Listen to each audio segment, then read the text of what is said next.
और इस वक्त हमारे साथ मौजूद हैं नंदा भाई राजपूत, जिनसे हम बात करेंगे जो अभी हाल ही में 5 राज्यों के, ये यूं कहें कि 4 राज्यों के, जहां बीजेपी और कांग्रेस की सीधी सीधी टक्कर थी, जिनके नतीजे आ चुके हैं 3 दिसंबर को। लेकिन जिस तरह से कांग्रेस ने अपने 2 राज्य खोए हैं, उस पर भी बात करेंगे और तमाम मुद्दों पर बात करेंगे। सीधा बात करते हैं अभी चुनावी नतीजे जो आए हैं, क्या कहना चाहेंगे आप नंदा जी? देखिए, पहले तो मैं बधाई देना चाहूँगा भारतीय जनता पार्टी को, आरएसएस को और भारत निर्वाचन आयोग को। अच्छा। क्योंकि ये तीनों एक ही संगठन है, ठीक है ना। और भारत निर्वाचन आयोग ने बहुत अच्छा काम किया, ईवीएम मशीन की सही सेटिंग करी है, बधाई हो। और देशद्रोही भारत निर्वाचन आयोग देशद्रोही, आतंकवादी, लुटेरे, निकम्मे, देश के लिए कलंक, भारतीय संविधान के लिए कलंक, इस लोकतंत्र के लिए कलंक। आप मुझे बताओ, चुनाव किस पे लड़े जाते हैं? जीते जाते हैं मुद्दों पे। आप मुझे बता दो क्या काम किया इन्होंने? शिक्षा पे क्या काम किया, स्वास्थ्य पे क्या काम किया, रोजगार पे क्या काम किया, सुरक्षा पे क्या काम किया और महंगाई पे क्या काम किया? समझे? सुरक्षा की स्थिति देखी कैसी है? मणिपुर में देखा ना, ईवीएम से देश को खरीदा जा रहा है। ये लुटेरे बैठे हैं। लोकतंत्र की आजादी को खत्म किया जा रहा है, व्यक्ति की आजादी को खत्म किया जा रहा है। कोई बोलता है उसके यहाँ ईडी, सीबीआई, विजिलेंस, ये सब लग जाते हैं। ऐसे लग रखा है देश की इतनी सुरक्षा एजेंसियां उन्हें रखेल बना रखा हो सरकार ने, भाजपा ने, आरएसएस ने। समझे नहीं? प्रधानमंत्री ने, प्रधानमंत्री का मतलब है पायदान मंत्री, प्रवचन मंत्री, पाखंड मंत्री, पनौती मंत्री, अब और क्या बोलूं उसको? समझे नहीं? और रही बात कांग्रेस बीजेपी, आपने कांग्रेस बीजेपी का नाम क्यों लिया? क्या देश में और पार्टियां नहीं है? नंदा जी, आपने यहाँ ईवीएम की बात करी। ईवीएम, अगर ईवीएम होता, ईवीएम से भाजपा जीती है तो तेलंगाना में भी जीत सकती थी। इससे पहले कर्नाटक में भी कांग्रेस की सरकार आ चुकी है। इधर ले आओ। बहुत अच्छा सवाल, बहुत अच्छा। देखो कितना अच्छा सवाल पूछ। कांग्रेस ईवीएम कौन लाया? कांग्रेस। मंदिर का ताला किसने खुलवाया? कांग्रेस। आंदोलन मंदिर पे किसने किया? भाजपा ने। ठीक है। ईवीएम के साथ मजे किसने लिए? भाजपा ने। कांग्रेस भाजपा एक ही है। कांग्रेस ने आरएसएस को पैदा किया। और ये जो 3 राज्य क्यों हारे हैं? 3 राज्यों में तो आवाज उठी थी ना, किस चीज की? जाति जनगणना की। समझ रहे हो ना? ओबीसी आरक्षण की, ओबीसी आरक्षण की, पेंशन की, किसान आंदोलन की। समझे नहीं? और भारतीय पूर्व सैनिकों के 80 लाख जो पूर्व सैनिक हैं उनकी वन पेंशन की बात, ये जो थे। और सबसे मेन आधार तो जातीय जनगणना का था। इन 3 राज्यों में पुरजोर तरीके से हिंदी भाषी राज्यों में उठी आवाज। और इसने कांग्रेस ने कहा ठीक है कर लो, दोनों ने कर लिया घपला, उन्हें कोई दिक्कत नहीं है। मगर मैं आपके पीछे ले जाना चाहता हूं, इसे बैक साइड में है। कब? सन 2004 में जब चुनाव थे, जब अटल जी प्रधानमंत्री थे, तब भी ये 3 राज्यों में भारतीय जनता पार्टी पूर्ण बहुमत से आई थी। तो लोगों ने कहा भाजपा वालों ने इंडिया साइनिंग कर रहा है, इंडिया साइनिंग कर रहा हो। चुनाव कराया लोकसभा का, लोकसभा का चुनाव कराया तो कौन आया? कांग्रेस आ गई थी। फिर यही हालत इस बार होने वाली है मैडम। इस बार कांग्रेस आएगी सेंट्रल में 2024 में, क्योंकि इन्होंने सोच रखा है कि 10 साल तुम 10 साल में, ठीक है ना। और देश की जो भारतीय जो संपदा है, जो मनी है, मनी पे एक कुंडली मार के बैठे, एक सांपनाथ और एक नागनाथ। ये किस आधार पे कह सकती है कि आने वाले 24 के चुनाव में कांग्रेस आ सकती है? क्योंकि कांग्रेस, बताइए ना किन मुद्दों पे आएगी वो, क्योंकि जनता के बीच में वो अपने मुद्दों को पहुंचाने में सक्षम नहीं हो पाती है। नहीं, मुद्दे क्या जरूरत है? मुद्दों की जरूरत नहीं है, मुद्दे तो वैसे ही मुर्दे हैं। अच्छा। यहाँ मुद्दे कहाँ हैं? मुद्दों की बात करोगे तो मार दिया जाता, कूट दिया जाता है। आप अपने अधिकार की बात करो, अभी आपको ठोक पीट देंगे। कहीं अन्याय कुछ गलत हो रहा हो, कहीं भी आवाज उठा दो, वहाँ क्षेत्रीय अधिकारी आपको दबा देगा। कहीं गांजा बिक रहा है, चरस बिक रही है, दारू बिक रही है अवैध, वहाँ पे आप शिकायत कर दीजिए। क्योंकि उसका दारू जो अवैध बेच रहा है, गांजा बेच रहा है, चरस बेच रहा है, उसका महीना जा रहा है पुलिस को, और आपने आवाज़ उठाई तो पुलिस आपको बुला लेगी। क्या बात है मैडम? ज़्यादा समाज सेवा करना अच्छा लगता है, ज़्यादा नेता बन रही हो, ज़्यादा बड़ी पत्रकार बनती हो, ठीक है, तो आपके ऊपर ही मुकदमा ठोक देंगे कोई ना उल्टा सीधा। तो आप अधिकार को से मांगोगे? बताओ कैसे अधिकार के लिए लड़ सकते हो? जब नीचे से लेके और ऊपर तक का तंत्र सड़ा गला है, भ्रष्ट है, नकारा है, निकम्मा है, नालायक है, तो उसमें हम क्या कर सकते हैं। यही वजह है कि कांग्रेस और भाजपा, मैंने कहा नहीं ये एक हैं, इनको मतलब नहीं। और देखिए इस चुनाव में, जब आप चुनाव की बात कर रही हैं, असुविद्दन ओबीसी को जानती हो? जानती हो ना? वो कितनी दाढ़ी लगा बढ़ा लेता है, टुपिया लगा लेता है इंशाअल्लाह सबसे बड़ा मुल्ला बनता है, बाबरी मस्जिद के लिए रोता है आंसू भर भर के, खून चूस रहा है देश का। और ये चुनाव कहाँ लड़ता है? अभी क्या लड़ा हुआ? तेलंगाना में 119 सीट विधानसभा की, मात्र 9 सीटों पर लड़ाई। बताओ, ये खजूरा 9 सीटों पर चुनाव लड़ाई है। और उत्तर प्रदेश में कहाँ जाता है जब कितनी सीटों पर लड़ता है? 100 सीटों पे। वाह रे वाह, जमूरे है। वहाँ बाबरी मस्जिद के लिए चिल्लाता और वहाँ 9 मस्जिद नहीं बताता जो टूटी हैं। हैदराबाद में 9 सीटों पर लड़ता है, वहाँ पे तेलंगाना में, क्योंकि कांग्रेस और भाजपा वहाँ को जिताना है, कांग्रेस को जिताना था। अगर ये लड़ता तो कांग्रेस नहीं जीतती है वहाँ पर तेलंगाना में, इसलिए वो लड़ा नहीं। तो कांग्रेस और भाजपा के लिए काम कर रहा है। ये चाहते नहीं है, पूरे राष्ट्र में चाहते हैं कि जो नीचे की रूलर पार्टियां हैं भारत की, जो क्षेत्रीय पार्टियां हैं, उनको ये खत्म करना चाहती है भाजपा और कांग्रेस। और ये लूट के ए और बी अपने आप पक्ष और विपक्ष बना रखा है। जिस प्रकार से नेहरू जी आए थे, इंदिरा जी आई, तो विपक्ष बचा नहीं था, तो इन्होंने कहा नहीं अपना विपक्ष बनाना है, तो अटल जी को ले आए जिता के जानबूझ के कि विपक्ष की जरूरत है। तो इनकी मानसिकता वही है। तो विपक्षी जो अटल जी थे, जो इनके माई बाप थे भाजपा के, हैं, तो वही नहीं की तो सरकार है, तो ये वही लोग हैं। तो ये क्या देंगे भारत को? भारत का कौन है? भारत कृषि प्रधान देश है, किसानों की भूमि है। किसान इस देश को खिलाता है, रात दिन मेहनत करता है, गर्मी में, जाड़े में, पाले में, ठंड में मेहनत करता है। उस किसान को क्या मिलता है? एमएसपी का रेट नहीं मिलता, मेहनत और लागत का दाम नहीं मिलता उसका, और 1850 किसान शहादत दे देता है, तब भी प्रधानमंत्री की कान पे जूं नहीं रेंगती है। तो ये हालत है। मैं फिर एक शेर बोल देता हूं अपना, है कि मैंने सुने थे बेरहमी के मंजर बहुत, मैंने सुने थे बेरहमी के मंजर बहुत।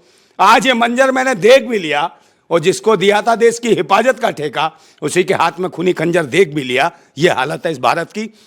हम क्रांतिकारी लोगों को लेके चलने वाले, संविधान को मानने वाले हैं, भारत के संविधान को। हम लोकतंत्र की बहाली की बात करेंगे, बहन बेटियों के मान सम्मान की बात करेंगे। इन्हें पढ़िए मैडम मंदिर और मस्जिद की, मगर हमें पढ़िए बहन बेटियों की इज्जत की। हम चाहते हैं बहन बेटियों की इज्जतें सुरक्षित रहें, और आप कह रही हो सुरक्षा, तो ये सुरक्षा है। ये सुरक्षा है जो मणिपुर में आज जो हो रहा है। आज भी हिंसा हो रही है, जातीय हिंसा, समझे, सामाजिक स्तर पर जातीय हिंसा हो रही है। पूरे मणिपुर में हाहाकार मच गया। पिछले 7 महीने से ये नहीं पता अपडेट क्या चल रही है कि जो धर्म मजहब के पाखंड का, ये जो धर्म मजहब के पाखंड का जो धुआं सा उठ रहा है, ये जो धर्म मजहब के पाखंड का ये जो धुआं सा उठ रहा है, कहीं मेरी भारत माता घुट तो न जाएगी?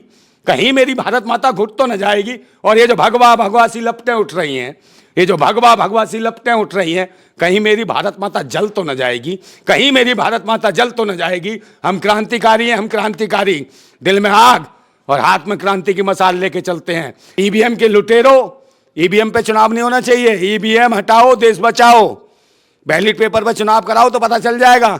ना आएगी कांग्रेस ना भाजपा, इनका हो जाएगा सफाया।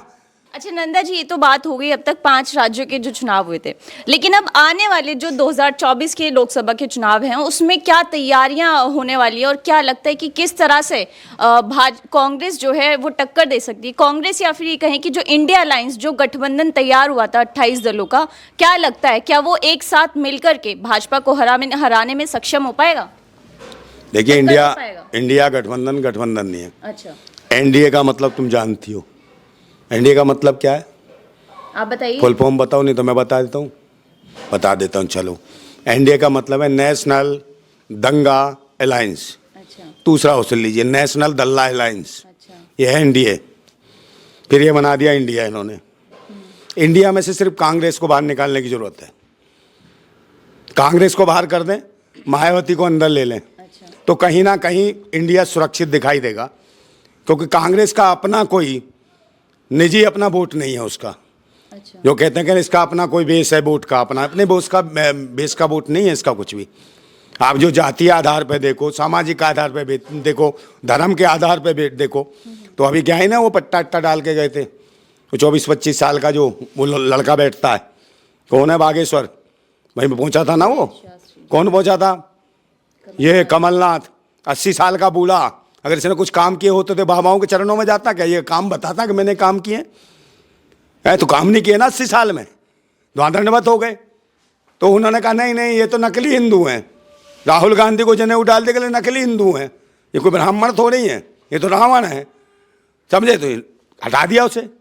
तो इनका अपना कोर वोटर भी नहीं है कोई। अच्छा, तो आपने अभी बसपा की बात करी, मायावती जी की बात करी, तो क्या लगता है मायावती अभी 3 राज्यों के चुनाव थे, यहाँ पे कितनी सीटें उन्होंने हासिल करी होंगी? यहाँ पे तो वो कुछ खास लीड करती हुई नजर ही नहीं आई थी। और आप बात कर रहे हो लोकसभा के चुनाव। माइक ले आओ उधर जी, देखो, अब बात सुन लो मेरा भैया।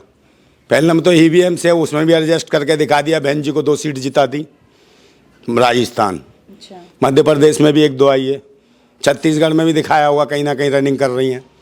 मगर सही मायने में वो तो मायावती ने कहा कि भाई हम जब बैलेट पेपर से चुनाव होता था तो हम जीतते थे, ईवीएम आया जब से हमारा सफाया है।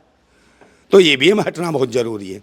जो ज़मीनी जो ताकत है, ज़मीन पे जो काम है, जो लोकतंत्र क्या कहता है, हमारा भारतीय संविधान कहता है कि समाजवाद की लड़ाई होनी चाहिए। समाजवाद का मतलब होता है समाज के हर तबके को, चाहे किसी भी धर्म का हो, किसी कौम का हो, किसी जाति का हो, सबको समान अधिकार मिले, एक समतामूलक समाज की स्थापना हो। और ये जो चाहते हैं साम्राज्यवाद की स्थापना कर चाहते हैं, सामंतवादी व्यवस्था को थोपना चाहते हैं। सामंतवादी व्यवस्था और समाजवाद की स्थापना ये दिखा रहे हैं क्या, सिंगोल ला के, ठीक है ना, सिंगोल दिखा रहे हैं, वो दंड का डंडा। तो ये दंड का ये कोई राजतंत्र थोड़ी है, ये लोकशाही है, राजशाही नहीं है। संविधान से ये चलता है, रामायण और कुरान से देश नहीं चलता, संविधान से देश चलता है। हमें उस पर काम करने की जरूरत है। फिर चलो एक शेर और दे देता हूँ, क्रांति की जरूरत है कि ईवीएम के खिलाफ एक आंदोलन करना पड़ेगा, एक जन आंदोलन करना पड़ेगा। और वक्त आया तो गोरिल्ला वार भी कर सकते हैं हम जैसे क्रांतिकारी। ये ध्यान रखना, हो सत्ता और विपक्ष वही हालत होगी है श्रीलंका में तुम्हारी फुटबॉल बनाई थी नेताओं की, ऐसी तुम्हारी फुटबॉल बना बना खेलेंगे भारत के क्रांतिकारी लोग। और देश के सब जो किसान हैं, जवान हैं, समझे, महिला हैं, बच्चे हैं, बूढ़े हैं, जिनके अधिकारों को तुम छीन रहे हो, तो मैं कहता हूं कि वो गुलाम बड़े बुज़दिल हैं। वो गुलाम बड़े बुज़दिल हैं जो कहते हैं क्रांति बड़ी मुश्किल है। वो गुलाम बड़े बुज़दिल हैं जो कहते हैं क्रांति बड़ी मुश्किल है। और क्रांति हर मुश्किल को आसान बना देती है, तानाशाह कितना भी मजबूत हो उसे खाक में मिला देती है।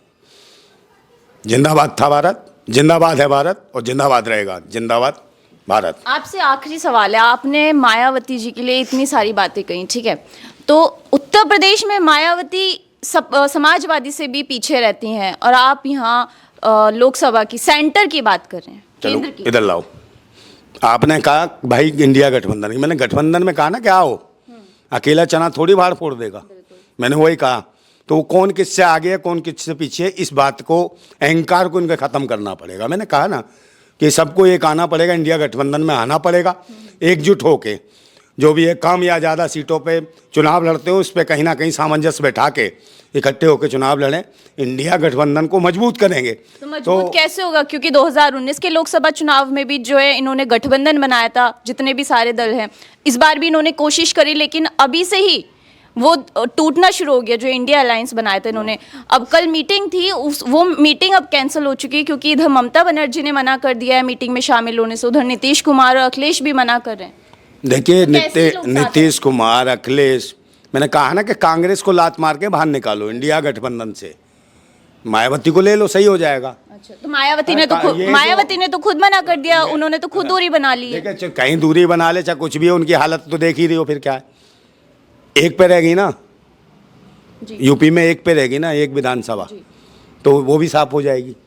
मैंने कहा ना अहम और अहंकार का कहीं ना कहीं टकराव है, इसको ख़त्म करना पड़ेगा। ये अहंकार ही तो ले डूबा कमलनाथ को, अहंकार ही तो ले डूबा किसको, राहुल गांधी को है। और कौन कौन सी यात्रा निकालते हैं, भारत जोड़ो यात्रा। तो इनसे पूछो 60 साल तुमने शासन करा, तब क्या भारत टूट गया था? इस देश के लिए मेहनत कौन करता है, किसान, मजदूर, गरीब, शोषित, वंचित, मजदूरी, ये सब करते हैं मेहनत। इसकी टीआरपी बढ़ा रहे हैं देश की, इस देश को आगे बढ़ाते हैं। और उन्हीं लोगों का खून चूस के ये पाखंडी बैठे हैं, ये ढोंगी बैठे हैं, ईवीएम चोर बैठे हैं। आपने कहा 2019 में 20 लाख ईवीएम मशीन गायब हो गई, आज तक नहीं बताई। ईडी सीडी कहाँ गई इनकी, बताई क्या? पुलवामा में 350 किलो RDX आई, बताया इन्होंने क्या? कहाँ गए? ईडी, विजिलेंस, सीबीआई कहाँ गई? तो आपके यहाँ पीछे जो सच की बात करेगा, जो संविधान की बात करेगा, जो लोकतंत्र की बात करेगा, जो इंसाफ की बात करेगा, न्याय की बात करेगा, उसके साथ ये सारी एजेंसियाँ अन्याय करने के लिए खड़ी हो जाती हैं, उसको दबाने के लिए तैयार हो जाती हैं। उनसे बचने की जरूरत है। आज जरूरत है कि, मैंने कहा नहीं कि क्रांति की जरूरत है, एकजुट होने की जरूरत है। इंडिया गठबंधन में कांग्रेस को बाहर करो और एकजुट हो जाए, ये देख लेना आप मैडम। और बैलेट पेपर पे चुनाव होना चाहिए, ईवीएम मशीन पे नहीं। ईवीएम मशीन का मतलब है इलेक्शन बेईमान मशीन, इलेक्शन बर्बाद मशीन, इलेक्शन बेकार मशीन, इलेक्शन भ्रष्टाचार मशीन, इलेक्शन भ्रष्ट मशीन। ईवीएम को क्यों दोष दें? तेलंगाना और कर्नाटक में भी तो चुनाव मैडम कह तो रहा हूँ भाई को, कांग्रेस बीजेपी का है ना अच्छा, भाई, आरएसएस बीजेपी को एक ही बिल्कुल बिल्कुल एक ही है ये। उन्होंने पक्ष और विपक्ष अपने हिसाब से बनाया ना, कांग्रेस ने विपक्ष अपने हिसाब से बनाया। बताया नहीं था अभी मैंने, अटल जी को जिताया ना, तो विपक्ष अपने हिसाब से, उन्होंने कहा हम आएंगे अब तुम आओ। तो हम चाहते हैं कि आगे देश बढ़े, तरक्की करे, और ईवीएम हटाओ, देश बचाओ। और बैलेट पेपर पर चुनाव नहीं होता जब तक, ये मैं चाहता हूं कि इंडिया गठबंधन को सारी जितनी भी पार्टियां भारत की, भारत निर्वाचन आयोग का विरोध करना चाहिए, समझे। सुप्रीम कोर्ट को लिख के देना चाहिए सबको कि भाई हम चुनाव में जब तक नहीं आएंगे जब तक ईवीएम मशीन से चुनाव होगा। बैलेट पेपर पर चुनाव कराइए, हम चुनाव में आने को तैयार हैं। बहुत बहुत धन्यवाद सर। तो ये थे हमारे साथ नंदा भाई राजपूत। आगे भी आपको दिखाते रहेंगे इसी तरह की खबरें। तब तक के लिए नमस्कार।